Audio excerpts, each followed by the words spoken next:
अलैकुम। Real story में बात करेंगे दुबई में पहला साल जब मैं दुबई में पहुंची बच्चों के साथ। यहाँ से उनके सर्टिफिकेट वगैरह टेस्ट वेस्ट करवाए, पासपोर्ट बनवाए, भाग दौड़ की, फिर दुबई पहुंच के कि हम वहाँ पे रहेंगे। जबकि पता था सैलरी कम है, मुश्किल है, लेकिन फिर भी मियाँ ने बोला आ जाओ, तो मैं चले गई। पहली दफ़ा गई।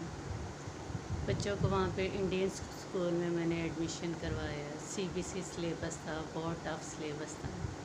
जबकि मैं उर्दू मीडियम पढ़ी थी, मैट्रिक मैंने किया था, मुझे इंग्लिश बिल्कुल भी नहीं आती थी। मेरे लिए बहुत मुश्किल था, जैसे बहुत बड़ा पहाड़ हो मेरे सामने खड़ा और उसे मैंने सर करना। और ट्यूशन हम दे नहीं सकते थे, स्कूल ही स्कूल था, क्योंकि इतनी सैलरी नहीं थी कि ट्यूशन भी दे सके। कुछ लोन मेरे मियाँ ने उठा लिया था, लोन की वजह से ना मेडिकल सही तरीके से होता था, किराए भी वहाँ पे ज़्यादा थे, मेडिसिन भी बहुत ज़्यादा महंगी थी, स्कूल भी बहुत महंगे थे। खैर जैसे तैसे करके एडमिशन हो गई बच्चों के इंडियन स्कूल में। मैंने एडमिशन करवाया, मैंने उन्हें पढ़ाना शुरू किया। जब 15 दिन नाइटें होती थी, 15 दिन मॉर्निंग होती थी इसके पापा की। जब मॉर्निंग होती थी फिर तो दिन अच्छा गुजर जाता था, मुश्किल नहीं होता था। जब नाइट होती थी तो बड़ा वो टफ़ दिन होता था, क्योंकि बच्चे घर पे होते थे और इसके बाप ने सुबह से लेके 5 बजे तक सोना था, 7 बजे जाना होता था। मुझे बड़ी एक कमरे में पढ़ाना बड़ा मुश्किल होता था। लेकिन स्कूल से आते बच्चे शरारती भी थे, छोटे छोटे थे। एक 5 साल का था, एक 6 साल का था, एक 7 साल का था। छोटे छोटे बच्चे थे, इन्हें बहुत मुश्किल था काबू करना कि शोर भी ना हो और आँख भी ना खुले और बच्चों का दिन भी ना ज़ाया हो।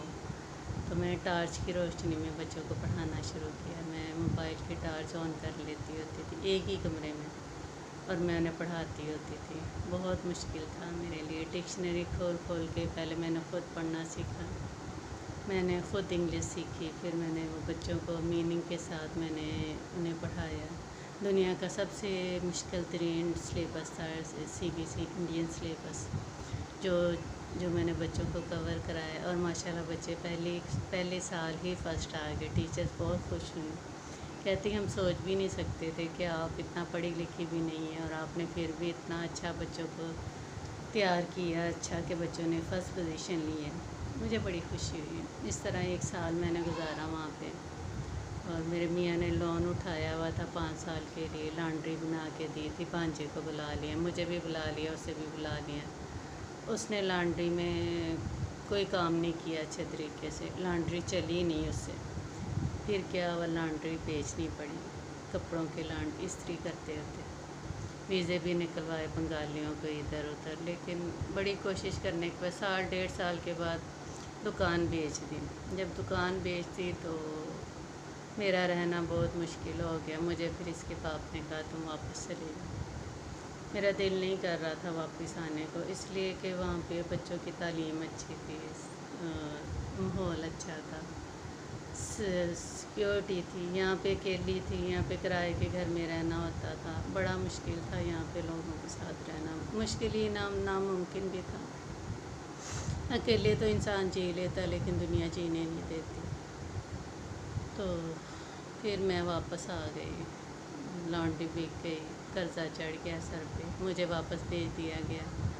और मैं पाकिस्तान में वापस आके मैंने किराए का फिर घर लिया, फिर सामान ख़रीदा, सामान सारा बेच के चले गई थी। फिर दोबारा थोड़ा थोड़ा करके बनाया और फिर रहने लग गई। इस तरह फिर वो 5 साल लोन ख़त्म हुआ और इस तरह मेरा हमारी ज़िंदगी के दुबई में 5 साल ऐसे गुज़रे, लोन की नज़र हो गए।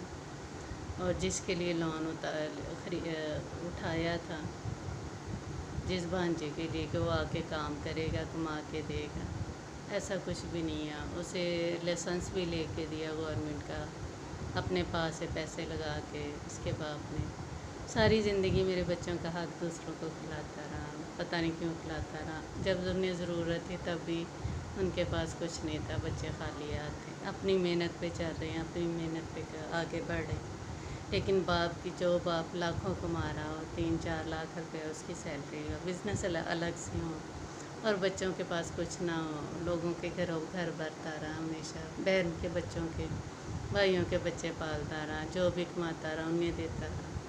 یہ بہت تکلیف دہ بات ہوتی ہے، لیکن میں نے برداشت کیا، میں نے بہت حوصلے اور صبر کے ساتھ برداشت کیا کہ چلو کوئی بات نہیں، اس کے بہن بھائی ہیں، مشکل نہیں ہے، لیکن صبر کا اجر ملا مجھے، اللہ نے بہت اجر دیا کہ اب زندگی بڑی سکون میں ہے، بچے بھی کامیاب ہو گئے، پڑھ لکھ رہے ہیں، باپ کی محنت، باپ کے 1 روپیہ لگائے بغیر بھی بچے پڑھ لکھ گئے ہیں، شکر ہے اللہ کا، اب اللہ پاک اپنے پیروں پہ کھڑے ہو گئے۔